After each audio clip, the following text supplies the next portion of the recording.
पिछली बार हम चर्चा कर रहे थे। सनातन धर्म का एक यूनिक कंसेप्ट है संस्कार। जो कुछ भी हम हैं, नोइंगली अननोइंगली जो हम करते हैं या हमसे होता है, हमें पता नहीं चलता है कि मैं ऐसा क्यों कर रहा हूं या कर रही हूं। उसकी जो साइंटिफिक रीजन है, कारण है, वो हम समझ रहे थे।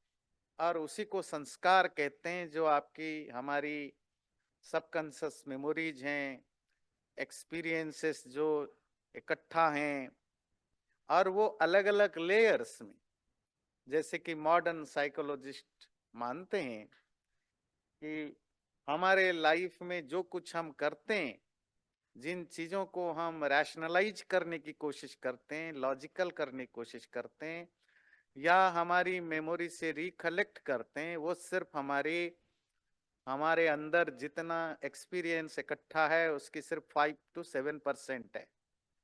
कोई 5, कोई 7, 5 to 10 के बीच में। बाकी ऑलमोस्ट 95% जो हम करते हैं, इसके लिए अगर ठीक वर्ड यूज कर रहे हैं, जो हमसे होता है, मतलब गुस्सा आता है, हम गुस्सा नहीं करते हैं। गुस्सा हम ना चाहने पर भी आता है। खाना हम ना चाहने पर कुछ चीजें खाते हैं, कुछ चीजें ना कर चाहने पर भी हम कर डालते हैं। तो और हमारी ज्यादातर लाइफ इसी तरह की है। वो डिसीजन हम नहीं लेते हैं, हमसे होता है। वो 95 चीजें जो हमारे चाहने ना चाहने पर भी हमसे होता है, वो 95% होते हैं, जिनको हम अपनी एक शैडो लॉजिकल आर्गुमेंट देते हैं कि इस कारण से हुआ, इस कारण से हुआ। पर साइकोलॉजिस्ट मानते नहीं, कारण एक्सटर्नल या इंटरनल नहीं, वो तो ट्रिगर पॉइंट होते हैं। पर ये आते हैं आपकी अपनी अपब्रिंगिंग, आपकी पुराने एक्सपीरियंस, पुराने जो भी चीजें हैं, इसी का नाम है संस्कार। मतलब एक इन ए नॉट शेल कहें, जो 95% हम अपने बारे में नहीं जानते हैं, वही संस्कार है। और हम अपने बारे में 95 से ज्यादा परसेंट नहीं जानते हैं। ये हम पिछले बार चर्चा कर रहे थे। वो एक संस्कार का एक बेसिक अंडरस्टैंडिंग है, वो आप ध्यान रखिएगा। आज तो हम कुछ और डिस्कस करेंगे संस्कार से रिलेटेड, पर वो आपके फाउंडेशन बनेगा। तो सनातन धर्म में संस्कार का और एक मीनिंग में यूज होता है, जो पुरानी जो हमने डिस्कशन किया उससे कनेक्टेड है, पर थोड़ी सी अलग है, एक दूसरे एस्पेक्ट है। वो है sanskar as an act of refinement. किसी चीज को रिफाइन करना, जो रॉ है, उस रॉ को रिफाइन करना, प्यूरिफाई करना, उसके अंदर जो अनवांटेड चीजें हैं उसको हटा देना, और उसमें कुछ वैल्यू, एक्स्ट्रा वैल्यू ऐड कर देना, उसको संस्कार कहते हैं। आप आलू बाजार में जाएंगे, $1, $1.5 पाउंड मिलेगा। 1 पाउंड आलू को जब आप संस्कार कर देते हैं, उसकी अनवांटेड चीजों को निकाल देते हैं, उसमें कुछ वैल्यू, मार्केट में वैल्यू ऐड कहते हैं। ये जो वैल्यू एडिशन है, ये सिर्फ कॉर्पोरेट फील्ड में नहीं होता है, ये स्पिरिचुअलिटी में भी जरूरी है, ये रिलीजन में भी जरूरी है, ये पॉलिटिक्स में भी जरूरी है, वो साइंस, ये हर जगह जरूरी है। ये जो वैल्यू एडिशन और जो अनवांटेड चीजें निकाल देना, फिर वही आलू बाजार में 1 पाउंड $20, $25, $30 तक जाता है। जब वो चिप्स बन के, जब वो आपके फ्रेंच फ्राई बन के अलग अलग तरीके से आपके सामने आते हैं, या बाजार में जो रेस्टोरेंट में जो आलू की चीजें आप खाते हैं, वो बहुत महंगे होकर आपके पास आते हैं। इस प्रोसेस को कहते हैं संस्कार, रिफाइनमेंट। आप अपने हिसाब से उसमें जो नहीं चाहिए उसको हटा देते हैं, जो चाहिए उसमें आपको ऐड कर देते हैं। वो संस्कार का एक दूसरा एस्पेक्ट है, जिसकी चर्चा आज हम करेंगे। तो चरक ऋषि, चरक ऋषि कौन है? इंडियन मेडिकल सिस्टम का पहला ऑथर, पहले आचार्य, जो दो सबसे पुराने आचार्य हैं, जो प्राइमरी आचार्य हैं, आचार्य चरक, आचार्य सुश्रुत। सुश्रुत जो जो सर्जरी के पहले आचार्य हैं, और चरक जो मेडिसिन ब्रांच के आचार्य हैं। तो चरक लिखते हैं, और ये आयुर्वेद में भी, मेडिकल में भी जो दवाइयां बनाई जाती है फार्मेसी में, उसमें भी यही फॉर्मूला अप्लाई होता है। संस्कार, रिफाइनमेंट, किसी भी चीज को, उसकी अनवांटेड चीज निकाल के वांटेड चीज डाल के वैल्यू एड करने पर वो मेडिसिन में कन्वर्ट हो जाता है। तो महर्षि चरक लिखते हैं, लाइफ में संस्कारो ही गुणांतराधानम उच्यते। जब उसमें नए गुण, नए वैल्यू ऐड कर दिए जाते हैं, उसको संस्कार कहते हैं। तो संस्कार की इनने नॉटशेल क्या समझेंगे? जो आज हम समझ रहे हैं, पिछले बार जो आपने सुना, वो संस्कार का एक दूसरा एस्पेक्ट था। क्या है? Process of purification and transformation. जैसे आप ये पिक्चर देख रहे हैं, कैसे एक एग से कैटरपिलर, फिर कैसे प्रोसेस धीरे धीरे धीरे धीरे बटरफ्लाई के रूप में वो ट्रांसफॉर्म्ड हो जाता है। इसी तरह जब हमारे घर में एक बच्चा जब माँ के पेट से बाहर आता है, नहीं, उससे पहले बहुत कुछ उसके अंदर जो आप वैल्यू एड कर सकते थे, और बहुत सारी अनवांटेड चीजें भी निकाल सकते हैं। हमारे सनातन धर्म के संस्कार के हिसाब से, जिस दिन एक माँ बाप, और जब माँ बाप नहीं होते हैं, यंग कपल ये सोचते हैं कि हमारा एक बच्चा हो, उसी दिन से उनको ये संस्कार की प्रोसेस शुरू कर देना पड़ेगा। उनकी खुद की लाइफस्टाइल जब बच्चे के लिए कंसीव करें, वो कंसेप्शन कैसा हो, और उसके बाद क्या क्या चीजें ध्यान रखें, ये सब चीजें स्टार्ट हो जाती है बच्चे की प्लानिंग के साथ ही। जब बाहर आता है, वो ऑलरेडी 30% आपकी माँ बाप की संस्कार लेकर आ ही जा चुका होता है, अच्छा या बुरा। तो संस्कार का मतलब होता है जो नेचर की, किसी भी ऑब्जेक्ट की नेचर को अल्टर कर दे, उसको कोई न्यू शेप में लाएं। आप इसको इम्प्रूव भी करते हैं, डिप्रूव भी कर सकते हैं, डिपेंड्स ऑन पेरेंटिंग, कैसी हम उसमें संस्कार डालते हैं।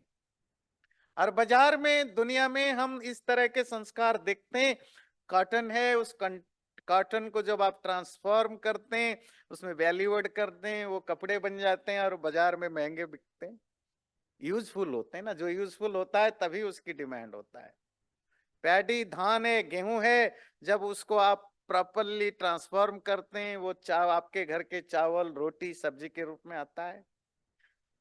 जो सोने की पत्थर है या गोल्ड और है, उसको ट्रांसफॉर्म करते करते देखिए आपके गले में, आपके कान में, आपके शरीर में कितना खूबसूरत आभूषण या ऑर्नामेंट्स के रूप में यूज होते हैं। ये सब उस संस्कार के ही एग्जाम्पल है, ये सब उसी के ही एग्जाम्पल है। किसी भी चीज को जब तक आप वो संस्कार के प्रोसीजर में ना लाएं, तब तक वो चीजें यूजफुल हो ही नहीं सकता, तब तक वो चीजें यूज नहीं हो सकता। और ये हम नेचर में भी देखते हैं, आप सीधा ला करके सब्जी नहीं खा जाते हैं, आप इसको धोते हैं, काटते हैं, पीटते हैं, छोटा बड़ा कौन से साइज की करनी है, उसमें तेल मसाला क्या डालना है, अपने हिसाब से करते हैं, तभी आप वो ईटेबल खाने लायक होता है। जब लाइफ में हर वो चीज, आप लकड़ी है, लकड़ी को लाते हैं तो उसको अपने यूज के लिए उसमें ट्रांसफॉर्मेशन लाते हैं, तो वो आपके फर्नीचर्स बनते हैं। तो संसार में ऐसी कोई चीज नहीं जिसको रॉ के रूप में आप यूज करते हैं। यही फॉर्मूला हमारे पूर्वजों ने बच्चों के साथ भी अप्लाई की, कि बच्चा पैदा होता है तो बच्चे को, वो तो अपने संस्कार लेकर आता है। ये हमने बात की थी ना पिछले बार भी, बच्चा एक पहला तो अपने जन्म जन्मांतरों के खुद के कितने सारे पुराने लाइफ से जो उसने एक्सपीरियंस किया वो सब उसके माइंड में सबकॉन्शियस में जो स्टोर्ड है वो संस्कार लेकर तो आता ही है। आप कहेंगे पता कैसे चलता है? पता आप खुद देखते हैं आपके घर में जो आपके बच्चे होते हैं या आप भी किसी के सिबलिंग्स हैं तो एक ही माँ बाप के बच्चे होने पर भी इवन जो ट्विंस होते हैं शकल एक जैसा मिलता है उसके बावजूद भी उनकी टेम्परामेंट अलग है, उनकी नेचर अलग है, उनकी टैलेंट अलग है, उनके काम करने का तरीका अलग है, उनके वर्ल्ड व्यू अलग है। क्यों भाई? पेरेंट्स सेम है, एजुकेशन सेम है, इकोसिस्टम सेम है, रिलेटिव सेम है, एक ही स्कूल है, सब कुछ तो समान है, खान पान सेम है। उसके बावजूद भी दो बिल्कुल अलग अलग नेचर के बच्चे क्यों होते हैं? अलग अलग टैलेंट के बच्चे क्यों होते हैं? क्योंकि ये सब चीजें नहीं, इनमें से ज्यादातर हम अपने पुराने जन्म जन्मांतरों से कैरी करके लाते रहते हैं संस्कार। और साथ में जब कंसीव होता है, जब कंसीव से क्या होता है? माँ बाप से शरीर मिलता है, ये जो बॉडी मिलता है वो माँ बाप के थ्रू भी बहुत सारी चीजें, पेरेंट्स के भी संस्कार भी हमारे अंदर आ जाते हैं, जिसको आप इनहेरिटेड लेगेसी कहते हो। लेगेसी सिर्फ प्रॉपर्टी में नहीं आती है, हमारे शकल सूरत हाव भाव नेचर में बहुत सारी चीजें माँ बाप का आता है। ये दोनों संस्कार हम लेकर के आते हैं और जब हम धरती में पैदा होते हैं ये दोनों ऑलरेडी फंक्शन करते हैं। इनमें कुछ अच्छे हो सकते हैं, कुछ बुरे हो सकते हैं, पर अगर जो समझदार लोग हैं वो उनको चाहते हैं कि बच्चा जब आप धरती पर आ जाए उसको हम एक अच्छा बच्चा बना करके इंसान बनाए, उसके अंदर जो इनहेरेंट नेचर के कारण या माँ बाप के कारण से जो कमियां रह गई है उसको ठीक किया जाए और जो अच्छाइयां है, जो टैलेंट लेकर आया है उसको ज्यादा बढ़ाया जाए। इसके लिए हमारे यहाँ जो जो एक कंसेप्ट बना जिसको हम कहते हैं 16 संस्कार। किसी भी चीज को ट्रांसफॉर्म करने के लिए 3 एक्टिविटीज करनी होती है। वो आलू से फ्रेंच फ्राई बनाए या सोने की पत्थर से आप आभूषण बनाए या लोहे से आप लैपटॉप बनाए या एक फेटस को बच्चे के रूप में और बहुत बड़ा इंसान बनाए, इन सब के लिए ये 3 प्रोसीजर फॉलो की जाती है। अगेन आई एम कोटिंग चरक, महर्षि चरक। दोषापनयनम, हीनांग पूर्ति, गुणाधानम। ये सब चीजें जब आप अंग्रेजी में सुनते हैं बिना संस्कृत के लगता है कोई मार्केटिंग फॉर्मूला है ना? नहीं, ये आपके पूर्वजों ने 2000-3000 साल पहले लिखा है ना? अंग्रेजी का ध्यान ना दें, संस्कृत में देखें तब पता चलेगा। दोषापनयन, द फर्स्ट स्टेप, जो उसमें कमियां है, जो उसमें अनवांटेड चीजें हैं उसको हटाना। द सेकेंड प्रोसेस हीनांग पूर्ति, जो उसमें डिफिशियंसी है उसको मेकअप करना, और गुणाधान, उसमें वैल्यू ऐड करना। ये तीनों आप करते हैं, बाजार में कोई भी चीज आपको मिलता है ये तीनों ही यूज, तीनों प्रोसेस से होता है। और आप और हम भी जिस रूप में आज प्रेजेंट हैं, हमारी जो भी पर्सनालिटी है वो भी हमारे माँ बाप और हमारे इकोसिस्टम के द्वारा यही तीनों चीज किया गया। हाँ, अगर किसी में हमारे में कमी है तो इसका मतलब है कि कुछ चीजें हमारे जो कमियां थी उसको ठीक से रेक्टिफाई नहीं किया गया, या जो वैल्यू जितना ऐड करना चाहिए था शायद इतना नहीं किया गया, जो डेफिशिएंसी है उसको फिल नहीं किया गया।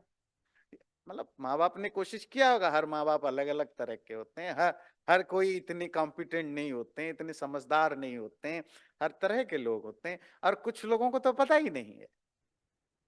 पर अगर हम अपनी ट्रेडिशन को फॉलो करते, जो कि हिंदू सब भूल चुके हैं, और हमारे धर्माचार्य अगर ठीक ठीक समझ के आम लोगों को ये मैसेज देते कि ये संस्कार होता है, तो शायद जो हिंदू कम्युनिटी है एक दूसरे तरह की बनती। पर ना हम धर्माचार्य अपने दुकानदारी में इन सब चीजें बताना भूल गए। आम लोगों को कॉलोनाइज्ड माइंडसेट के कारण अपनी चीजें गंदा लगने लगा, हम भूल गए। हम बेबी शावर करना प्राउड फील करते हैं, पर सीमंतो नयन का नाम ही नहीं पता है। बेबी शावर करते हैं क्योंकि अमेरिकन करते हैं। तो हमारी कम्युनिटी ही बिगड़ चुकी है। हमारी जो कम्युनल साइको ही बदल दिया गया है। हम अपनी चीजों और हमारे जो पंडित घर में पूजा पाठ करते, रेस्पेक्ट करते, वो तो सारे प्रॉब्लम का जड़ तो वहीं पर है। तो सिखाते तो कुछ नहीं है, ना कुछ सिखाया ना कुछ बताया कि तुम्हारे धर्म में, तुम्हारे सिविलाइजेशन में, तुम्हारे कल्चर, क्योंकि वही फर्स्ट सोर्स ऑफ इंफॉर्मेशन है। तो जो संस्कार के 3 पैटर्न होते हैं, दोषापनयन, हीनांग पूर्ति और गुणाधान। महर्षि अत्रि अपनी अत्रि स्मृति में लिखते हैं। अब हम वापस धीरे धीरे आते हैं बच्चों के पास, ह्यूमन बीइंग के पास। हमने संस्कार शुरू की थी, ओवरऑल पर्सनालिटी कैसे डेवलप होता है, रिफाइनमेंट से लेकर अब हम जो रियल सब्जेक्ट है जिसकी चर्चा हम करेंगे 16 संस्कार वहां। तो महर्षि अत्रि लिखते हैं, जन्मना जायते शूद्रः संस्कारात् द्विज उच्यते। हर वो बच्चा जब पैदा होता है वो बाय बर्थ शूद्र होता है। शूद्र, इम्प्योर, इलिटरेट, जो पढ़ा लिखा नहीं है, जो शुद्ध नहीं है, मतलब जिसमें वैल्यू एड नहीं किया गया। वैसे आप मनुष्य को अच्छा बनाने के लिए हम नॉर्मली क्या करते हैं? एजुकेट करते हैं, है ना? एजुकेशन वो इनफॉर्मल है, फॉर्मल है। फॉर्मल एजुकेशन से आप उसमें स्किल, नॉलेज डेवलप करते हैं। इनफॉर्मल एजुकेशन से उसकी पर्सनालिटी डेवलप करते हैं। ये इनफॉर्मल एजुकेशन क्या होता है? जो घर में माँ बाप सिखाते हैं, दादा दादी, नाना नानी सिखाते हैं, रिलेटिव सिखाते हैं, क्या बोलना, कैसे हंसना, कैसे खाना, क्या करना। ये स्कूल में नहीं सिखाते, कॉलेज में नहीं सिखाते हैं ना। आपकी जो वैल्यूज है, कल्चरल वैल्यूज है, आपको बड़ों के सबको रेस्पेक्ट करना, आदि आदि, जो हर कल्चर अपने ढंग से अपने डेवलप कर रखा है संस्कार। हम वो इनफॉर्मल एजुकेशन है। फॉर्मल एजुकेशन में सिर्फ आपका स्किल और नॉलेज डेवलप होता है। अगर इनफॉर्मल एजुकेशन नहीं है, माँ बाप अगर अपने तरफ से बच्चे को कुछ और नहीं सिखाते हैं, सिर्फ स्कूल पर डिपेंड करते हैं, वो हो सकता है बच्चा बहुत बड़ा एजुकेटेड बन जाए, बहुत टैलेंटेड बन जाए, बहुत स्मार्ट बन जाए, बहुत पैसा कमाने वाला बन जाए, पर आज ए ह्यूमन बीइंग बहुत ही खराब निकलेगा। तो आपका बच्चा अगर आज ए ह्यूमन बीइंग अच्छा या बुरा है, वो सारा कंट्रीब्यूशन आपको जाएगा। बुरा है तो भी मान लीजिए, अच्छा होने पर जी हमारा बच्चा, बुरा होने पर जी जी तो अमेरिकन कल्चर खराब है, इंडिया बिगड़ गया है, तो इंडिया की सोसाइटी बिगड़ गई है, अमेरिकन ये वेस्टर्न कल्चर ही खराब है। अच्छा बन जाए तो देखो कितनी मेहनत करके हमने बच्चा बनाया है, क्रेडिट लेना सीखो। अगर वो बहुत अच्छा पढ़ लिख गया, वो स्कूल कॉलेज की क्रेडिट हो सकती है, टीचर्स की, प्रोफेसर की क्रेडिट हो सकती है, आपका इंस्पिरेशन होता है, बट मोस्ट ऑफ क्रेडिट तो वो टीचिंग फैकल्टी को जाएगा। आपकी क्रेडिट होता है कि आप उसको कितना अच्छा बनाते हैं, उसके अंदर values, virtues, moralities, ethics, civility, अपनी कल्चर, स्पिरिचुअल सेंस, ये सब कितना इनकलकेट करते हैं। तो दोनों है, एक इनफॉर्मल एजुकेशन, एक फॉर्मल एजुकेशन। जब बच्चा एजुकेटेड होता है, इनफॉर्मली और फॉर्मली, संस्कार, यही संस्कार है। उस संस्कार से वो द्विज बनता है। द्विज पता है क्या है? ये बहुत ही इंटरेस्टिंग वर्ड है अपने सनातन धर्म में। द्विज कहते हैं जिसका 2 बार जन्म हुआ, ट्वाइस बर्न। ये ट्वाइस बर्न क्या होता है? पहली बार पैदा हुआ मां के पेट से, और जब बच्चा पैदा होता है उसको अगर आप संस्कार नहीं दोगे, मतलब इनफॉर्मल और फॉर्मल एजुकेशन नहीं दोगे, तो वो क्या बनेगा? शूद्र। बिल्कुल जैसे आज जो जंगली मनुष्य होते हैं उसी तरह का। कोई विजडम, बुद्धि डेवलप नहीं होगा, सही गलत जानना समझ नहीं पाएगा, खान पान रहन सहन कुछ नहीं सीख पाएगा। और जब उसको एजुकेशन मिलता है, तो एजुकेटेड लोगों के लिए हमारे सनातन धर्म में क्या शब्द यूज हुआ? द्विज। और द्विज कब लोग बनते थे पता है? वैसे इसकी चर्चा डिटेल में हम संस्कार कॉन्टेक्स्ट में करेंगे, जब उपनयन संस्कार की चर्चा करेंगे। जब बच्चा गुरुकुल में प्राचीन काल में एडमिट होता था, और एडमिशन प्रोसेस को कहते थे उपनयन संस्कार, व्रतोपनयन संस्कार, हिंदी में कहते हैं जनेऊ संस्कार। जहां आप सैक्रेड थ्रेड या जनेऊ पहनते हैं, वो जनेऊ साइन होता था, मार्क होता था किस चीज का? कि इधर ये अभी स्कूल में पढ़ाई कर रहा है, इज ए स्टूडेंट और एजुकेटेड है। इन बोथ केस वो द्विज है, ट्वाइस बर्न है। ध्यान रखिए, हमारे यहाँ कितना एजुकेशन, मतलब एजुकेशन मतलब जो आप सिर्फ फॉर्मल एजुकेशन नहीं, बोथ इनफॉर्मल एंड फॉर्मल, ये दोनों एजुकेशन मिलने के जब मिलता है या मिल चुका होता है, ऐसे व्यक्ति को द्विज कहते हैं। आप सब द्विज हैं। और वो द्विज फिर 3 कैटेगरी के हो जाते हैं। जो प्रोफेशनली इंटेलेक्चुअल एक्टिविटीज में बिजी रहते हैं उनको ब्राह्मण कहा जाता था, जो रूलिंग एक्टिविटीज में रहते थे उनको क्षत्रिय कहा जाता था, जो मनी मेकिंग वेल्थ जनरेटिंग काम में बिजी रहते थे उनको वैश्य कहा जाता था। और शूद्र तो वही है जो एजुकेटेड हुआ ही नहीं, वो द्विज नहीं है। तो हर व्यक्ति पैदाइशी शूद्र है, एजुकेशन संस्कार लेने के बाद वो द्विज बनता है। और ये क्यों बनता है, मैंने अभी चर्चा किया कि हम 2 तरह की जो लेकर आते हैं उनको प्यूरिफाई या ट्रांसफॉर्म करने की जरूरत है। अब हम आते हैं ये संस्कार का तीसरा एस्पेक्ट। पहला एस्पेक्ट आपको क्या बताया? जो आपकी पुरानी सबकॉन्शियस मेमोरीज हैं, वो संस्कार है जो आपकी पर्सनालिटी को आपके जाने अनजाने, नोइंगली अननोइंगली बनाते हैं। जो कुछ हम हैं ये हमारे संस्कारों के कारण है। ये एक एस्पेक्ट है। दूसरा एस्पेक्ट हमने जाना, संस्कार आज एन एक्ट ऑफ रिफाइनमेंट। वो दुनिया में किसी भी चीज को जो रिफाइन करते हैं उसको संस्कार कहते हैं। तो जब बच्चों को भी हम रिफाइन करते हैं उसको भी संस्कार कहते हैं। इसीलिए आम बातचीत में जब किसी को ताना मारते हैं, कोई कुछ गलत करता है या अपने हिसाब से नहीं करता है, हम कहते हैं माँ बाप ने कोई संस्कार नहीं दिया। खास करके सास बहू की लड़ाई में तो बढ़िया होती है, माँ बाप ने कोई संस्कार दे के नहीं भेजा तुम्हें, है ना? है ना?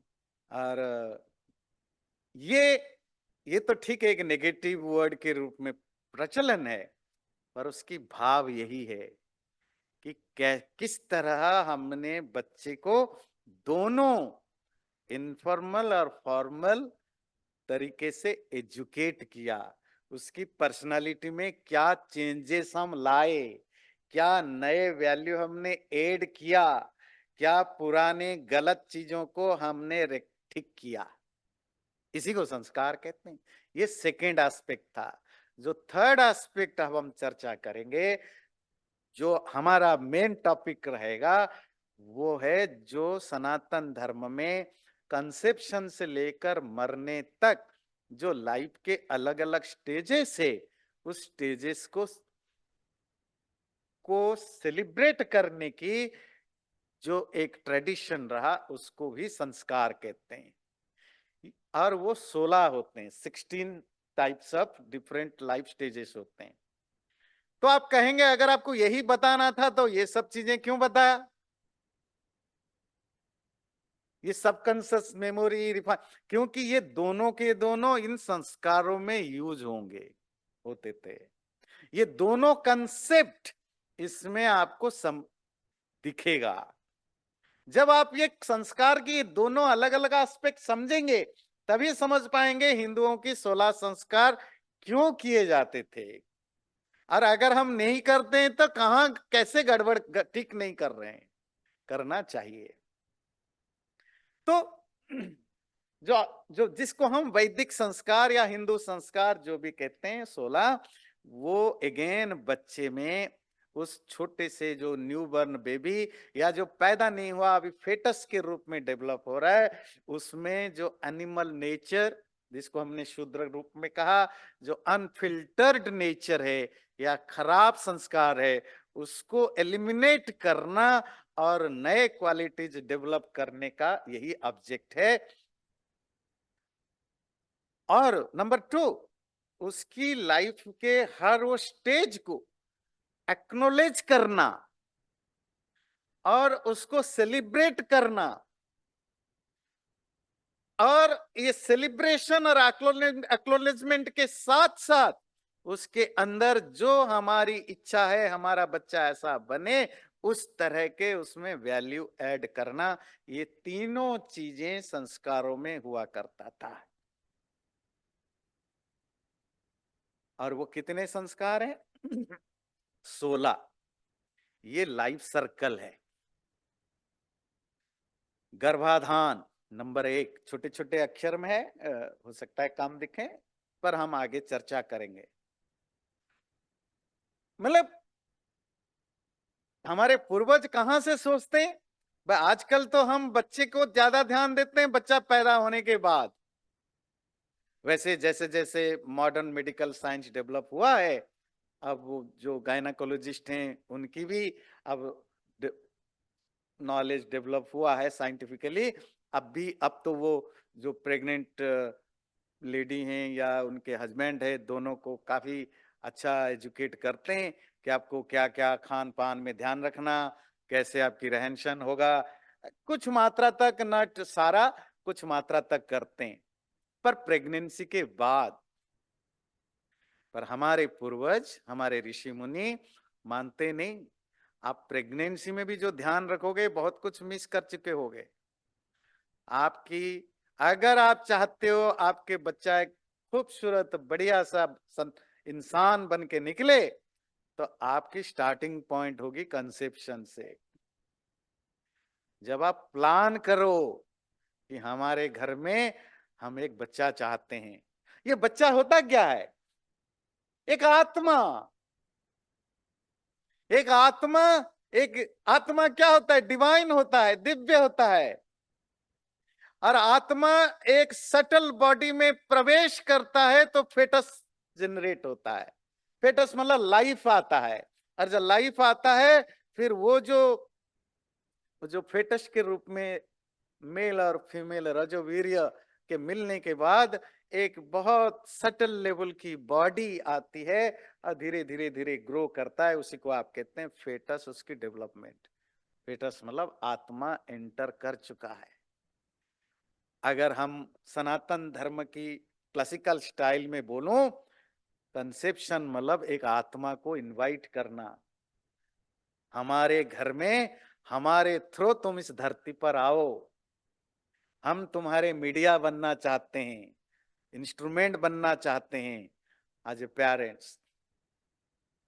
तुम अगर अपने घर में किसी मेहमान को बुलाना चाहते हो या इनवाइट करना चाहते हो, तो कितनी तैयारियां करते हो? घर सफाई करना, खान पान आज बढ़िया हो, बढ़िया बर्तन निकालो।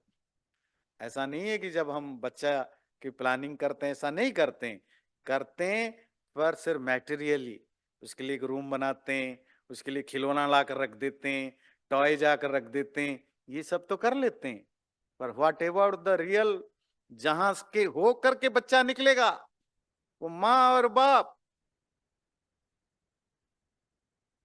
तो क्या आपने अपनी माइंड को उन दिनों ठीक से रखा? अपनी थॉट्स को ठीक रखा, खान पान ठीक रखा, लाइफस्टाइल ठीक रखा? अपने लिए नहीं, जिस आत्मा को इनवाइट कर रहे हो अपने शरीर के थ्रू लाने के लिए, उसके लिए अपनी पेट, अपनी रज और वीर्य को ठीक बनाया, ये जरूरी होता है। इसी का नाम है गर्भाधान संस्कार। आप कहेंगे संस्कार में तो हवन वगैरह होता है, उससे क्या फर्क पड़ता है, वो मैं बाद में डिस्कस करूंगा। सेकंड होता है पुंसवन। जब प्रेगनेंसी में 2 महीने 3 महीने की हो जाता है, बॉडी ऑलमोस्ट फॉर्म लेने लग जाता है, तो पुंसवन होता है। थर्ड होता है सीमंतोन्नयन। 4 महीने से 6 महीने के बीच में, 7-8 महीने के बीच में जब ब्रेन डेवलप होता है, तो अगेन अनदर सेलिब्रेशन, उसको कहते हैं सीमंतोन्नयन। ये 3 संस्कार जो है, सैक्रमेंट है, ये बच्चा पैदा होने से पहले ही कर दिए जाते हैं। चौथा, जब बच्चा पैदा होता है होने की टाइम पर। पांचवा, जब 11वां उसके पैदा होने के 11th या 21 या 1 महीने के अंदर, जब उसका नामकरण या नेमिंग करते हैं। ये सब चीजें हम डिटेल में डिस्कशन करेंगे, तो आज मैं उसमें टाइम नहीं स्पेंड करना चाहता हूं। छठा, निष्क्रमण। जब बच्चा पहली बार बाहर नेचर को देखने जाएगा, सूरज को, चांद को फील करेगा, कैसा होता है यूनिवर्स, फर्स्ट टाइम निष्क्रमण। अन्नप्राशन, जब वो माँ के दूध के अलावा पहली बार बाहर का खाना, सेमी सॉलिड या सॉलिड फूड लेगा, उसको कहते हैं अन्नप्राशन। चूड़ाकरण मुंडन, जब बच्चे के बाल बड़े हो गए, अब ये जो माँ के पेट से प्रेगनेंसी के साथ जो बाल आए थे, उसको एक बार पूरी तरह शेविंग करना, जिससे नए बाल आए, उसको कहते हैं मुंडन या चूड़ाकरण। और हमारे यहाँ आजकल तो कम है, फैशन के रूप में दोबारा शुरू हुआ है, वो कान छिदवाते हैं, क्योंकि उसमें आभूषण पहनना, पहले पुरुष स्त्री दोनों पहनते थे, बीच में बंद हो गया। कुछ ट्रेडिशन में है, ट्राइबल्स में, राजस्थान के बहुत सारे एरिया में पहनते हैं, अब दोबारा शुरू हो गया। इसीलिए नहीं कि हम ज्यादा इंडियन बन गए, इसीलिए कि वेस्टर्न कल्चर में अब ये सब शुरू हो गया है। अब हम जो भी करते हैं, इसीलिए नहीं करते हैं कि उनमें कुछ चीजें इंडियन चीजें आपको लगेगा, जैसे बेबी शावर, पर इसीलिए नहीं करते हैं कि ये हमारा कल्चर है, क्योंकि हमारे मालिक लोग करते हैं है ना, गोरे करते हैं, तो इसीलिए हम करते हैं। पर जे वो भी हो, ये कान को छेदना, कर्णभेद, उपनयन, जो वन ऑफ द ग्रेट संस्कार, बहुत एलाबोरेट वे में होता है। जैसे आजकल तो एलाबोरेट वे में एक ही होता है, वो शादी, उसमें भी शादी में भी शादी को छोड़कर सब कुछ एलाबोरेट होता है ना। वो शादी में कॉम्प्रोमाइज 40 मिनट में डन करना, अच्छा जी 1 घंटे में करना, जी 1 घंटे कर लेंगे, अच्छा आधा घंटे में हो सकता है, लोग तो आते हैं 15 मिनट में, हो सकता है क्या? बाकी क्या करेंगे, नाचने के लिए 3 घंटा है, मेहंदी में 6 घंटा है, संगीत में 8 घंटे हैं, और बाकी चीजों में 15 घंटे हैं, तो शादी 15 मिनट में डन कर दो, है ना। क्यों? अगेन, ये वेस्टर्न लोग यही करते हैं, उनकी शादी 15 मिनट की हो, तो हमारा भी 15 मिनट में कर लो। हम अनोइंगली इतने ज्यादा वेस्टर्नाइज्ड और एंटी इंडियन, एंटी हिंदू हो चुके हैं, आपको पता ही नहीं है। वो ऊपर से दिखता है कि नहीं, सब हम कल्चर फॉलो करते हैं, हमें अगेन वो 95% ध्यान रखिएगा, आपकी पर्सनालिटी, आपको पता ही नहीं कि आप ऐसा क्यों हो। आपकी ये जो सेलिब्रेशन लाइफ में भी करते हो, वहां इंडियननेस नहीं है, ना प्रेम है, दिखावटी एग्जीबिशन और वेस्टर्न कल्चर, उसमें इंडियननेस नहीं है, वो तो जबरदस्ती खींच करके दिखाना पड़ता है। तो उपनयन संस्कार one of the great elaborate संस्कार होता था, अभी भी जो लोग करते हैं। उसके बाद विद्यारंभ, जब बच्चा पहली बार स्कूल जाता है, गुरुकुल जाता है। फिर समावर्तन, आजकल करते हैं लोग, ग्रेजुएशन सेरेमनी, पर हिंदू संस्कार के रूप में नहीं, दूसरे रूप में करते हैं। आपको पता है, मुझे अभी 2-3 दिन पहले पता चला कि ये कॉलेजों में वो जो ग्रेजुएट होते हैं, वहां कुछ एक सेलिब्रेशन होता है, वो पानी में जाकर डुबकी लगाते हैं वो कॉलेजों में। और जब मुझे पता चला, कहीं से पता चला, अरे अमेरिका में बहुत सेलिब्रेट होता है और इंडियन बच्चे सब करते हैं। आपको पता है हमारे यहाँ जो बच्चा कॉलेज या यूनिवर्सिटी से ग्रेजुएट होता है उसको क्या कहा जाता है संस्कृत में? स्नातक। स्नातक का अर्थ समझते हैं? पानी में डुबकी लगा हुआ। वो ज्ञान रूपक नदी, पानी में ज्ञान रूपक समुन्द्र में नहा कर आया। और जो समावर्तन संस्कार, जिसका नाम हमें पता नहीं, हमें ग्रेजुएशन पता है, तो समावर्तन संस्कार में ट्रेडिशनली क्या होता है? बच्चा एक बार पानी में नहा करके आता है, नहाता है। वही चीजें अमेरिका में हो रहा है, हमारे बच्चे कर रहे हैं। क्रिश्चियनाइज्ड है, दे एंजॉय इट। पर हिंदू वाला नहीं करेंगे। क्यों? माँ बाप को शर्म आता है, उनके पंडितों को पता नहीं इसका क्या अर्थ है, और माँ बाप वैसे ही कॉलोनाइज्ड माइंडसेट के हैं। इसको समावर्तन कहते हैं। और विवाह संस्कार मैंने बताया, विवाह संस्कार। फिर उसके बाद वानप्रस्थ। जब आपके बच्चे बड़े हो जाते हैं, लाइफ में सेटल हो जाते हैं, तो अब आप धीरे धीरे फैमिली रेस्पॉन्सिबिलिटी, अपने आप को रिटायर करेंगे, तो उसको भी सेलिब्रेट करने का नाम है वानप्रस्थ। और वानप्रस्थ के बाद सन्यास। जब आप 75 70 या मतलब आप पूरी तरह, आपकी कोई अब रिस्पॉन्सिबिलिटी सोशियली फैमिली कुछ नहीं है, तो आप प्योरली अपने ऊपर फोकस करेंगे। अपना health, physical, mental, intellectual health और स्पिरिचुअल एनलाइटनमेंट की कोशिश करेंगे। उसको कहते हैं सन्यास। और जब ये बॉडी छूट जाए शरीर, उसको भी विथ प्रॉपर ड्यू रेस्पेक्ट उसको क्रिमेट करना या इसको डिस्पोज करना, इसको कहते हैं अंत्येष्टि। ये 16 संस्कार हम चर्चा करेंगे। ये 16 संस्कार में वो जो 3 एस्पेक्ट आपको बताया, वो तीनों एस्पेक्ट कैसे इनकलकेट है, इसकी चर्चा तो हम करेंगे। पर 2-4 चीजें इसके साथ, क्यों हमारे यहाँ ये 16 संस्कार करने की व्यवस्था बनाई गई थी, वो समझना जरूरी है। क्योंकि सनातन धर्म के मान ऋषि मुनियों का ये मानना था कि लाइफ अपने आप में बड़ा सैक्रेड होता है, बहुत पवित्र होता है। हमारे यहाँ वो सीनर वाला कंसेप्ट नहीं था कि every individual is by birth a sinner, और उसकी सीन किसी पर्टिकुलर रिलीजियस फंक्शन करने पर ही दूर होता है। हमारे यहाँ ठीक अपोजिट है। Every individual is by nature divine, sacred. तो जो हम गलत सही करते हैं, वो आने के बाद फैमिली, सोसाइटी, बॉडी, माइंड के इन्फ्लुएंस के कारण होता है। ठीक अपोजिट कल्चर है ना।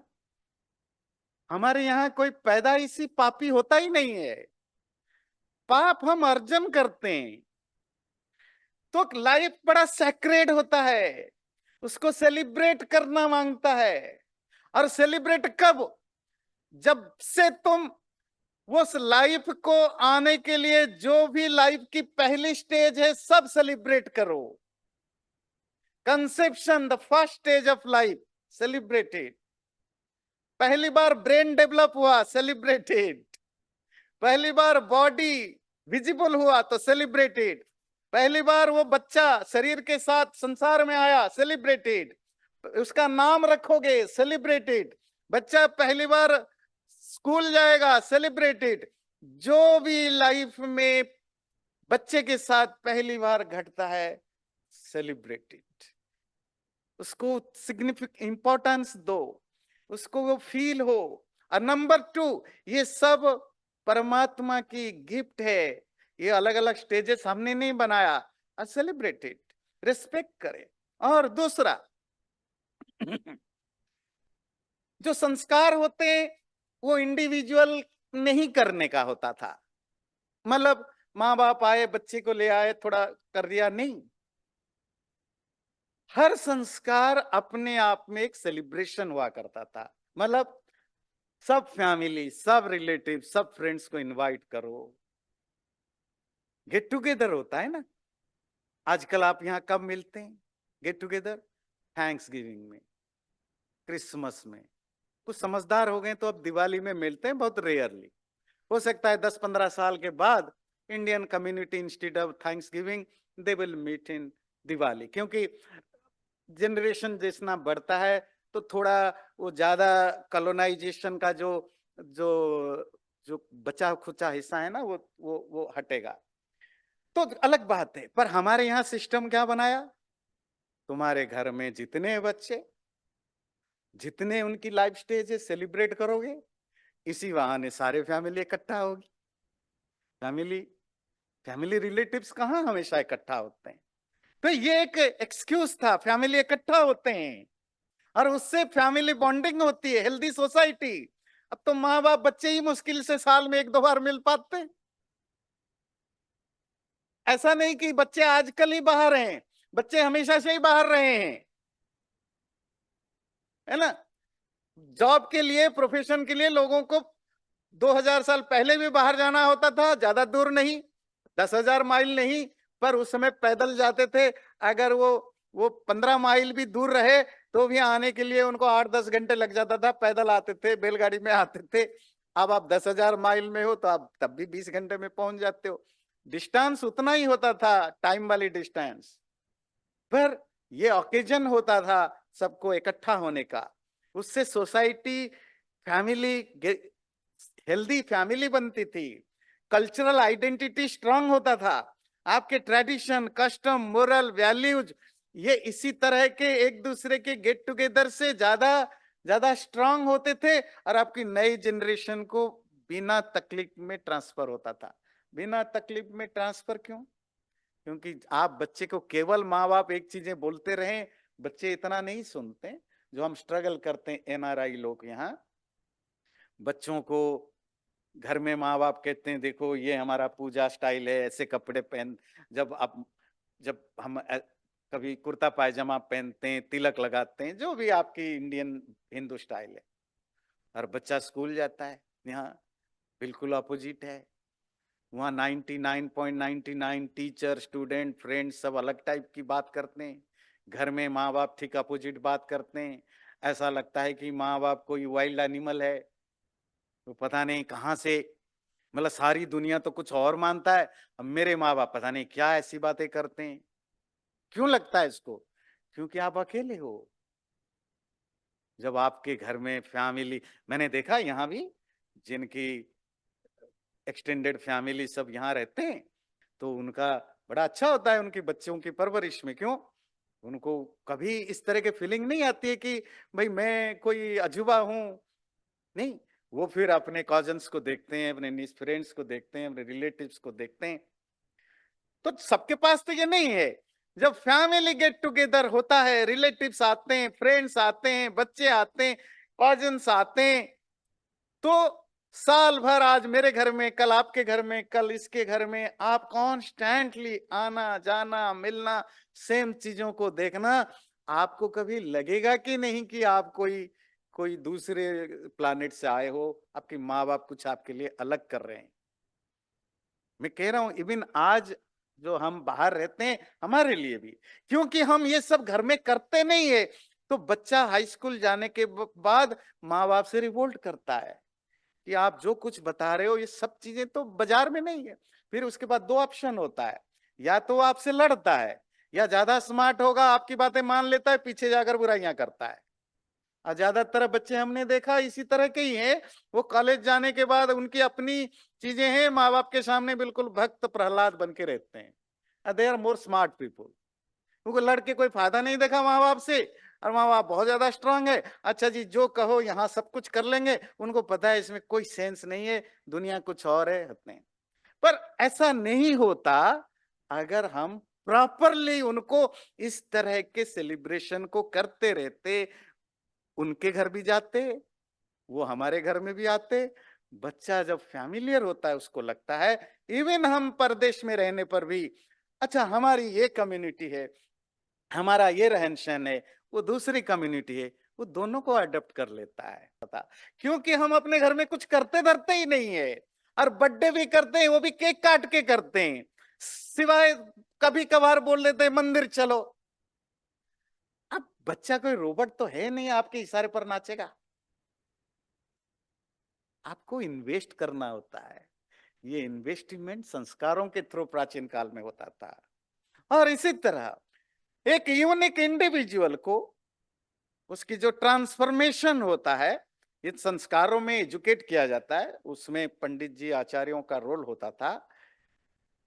उस संस्कार में वो उसको एजुकेट करते थे, माँ बाप को एजुकेट करते थे, आपको ये चीजें ध्यान रखना, ऐसे करना, बच्चे के लिए ऐसा करना है। और धीरे धीरे वो बच्चा उस सोसाइटी का, उस कम्युनिटी का एक रिकॉग्नाइज्ड पार्ट बनता है। अब हमारे बच्चे हमारे होते हैं, पर they are not actually feeling that I am part of this. क्यों नहीं फील कर पाते हैं? हमने ऐसा एटमॉस्फेयर उनको फैसिलिटेट नहीं कराया। और संस्कार इसीलिए उनके लिए communal social support system create करता था, उसकी इंडिविजुअल ग्रोथ को रिकॉग्नाइज किया जाता था।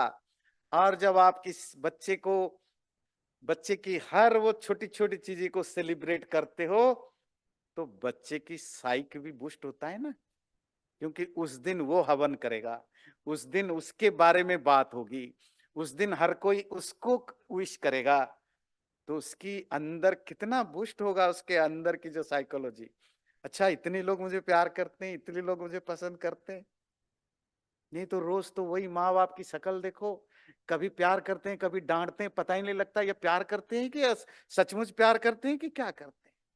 बच्चा बड़ा कंफ्यूज्ड है। अभी तो डांट रहे थे, लगता है इनसे ज्यादा जल्लाद कोई है नहीं।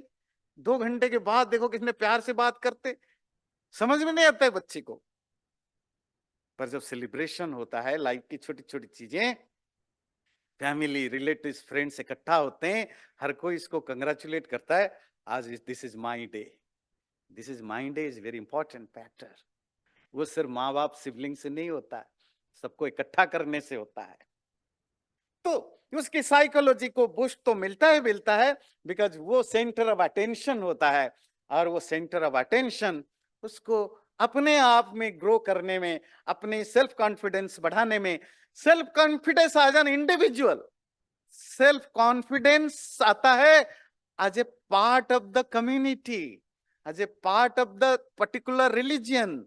ये सबके साथ वो कॉन्फिडेंटली मिंगलिंग उसकी होती है। संस्कार के 4-5 एलिमेंट्स होते हैं, जो 16 संस्कार के। ईश्वर भक्ति, मतलब भगवान के प्रति भक्ति करना, यज्ञ, बंधु मिलन, बंधु मिलन समझते हैं, फ्रेंड्स, रिलेटिव्स, फैमिली की गेट टुगेदर। जब आप घर में संस्कार करते हैं, क्योंकि हम 2 तरह के सेलिब्रेशन करते हैं ना, इवन बर्थडे भी। अब बर्थडे या पार्टी शराब केक के साथ सेलिब्रेट करना, और बर्थडे को बिल्कुल एक रिलीजियस एटमॉस्फेयर में सेलिब्रेट करना, दोनों का इम्पैक्ट तो अलग होगा, होगा ना? नहीं, आप घर में यज्ञ हो रहा है, प्रवचन है, फिर लोग आते हैं, केक भी रख सकते हैं उसके बाद, you can add something, but you can not substitute. Cake पूजा का सब्स्टिट्यूट नहीं होना चाहिए, केक कैन बी एडिशन हो, तब तो चलता है। तो एक एक जब आप रिलीजियस घर में इसी बहाने आप जो भी आप रिलीजियस एक्टिविटीज करते हैं, तो एक पवित्र वातावरण, एक सैक्रेड एटमॉस्फेयर होता है। फिर बच्चे को और माँ बाप को जो जो उसमें सिखाया जाता है कि आपको क्या करना चाहिए, नहीं करना चाहिए।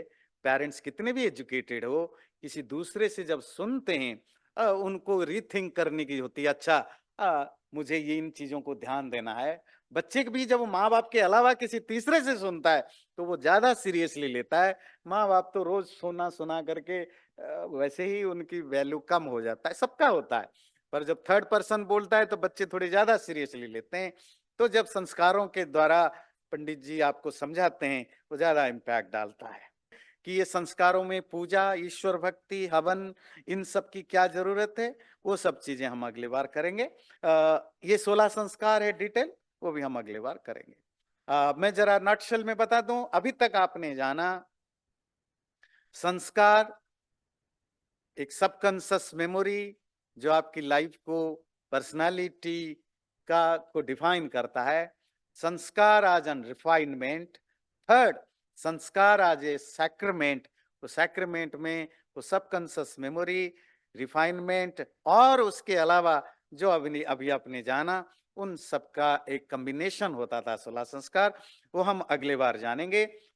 चैनल को सब्सक्राइब जरूर करें और वीडियो अच्छा लगे लाइक भी जरूर करें।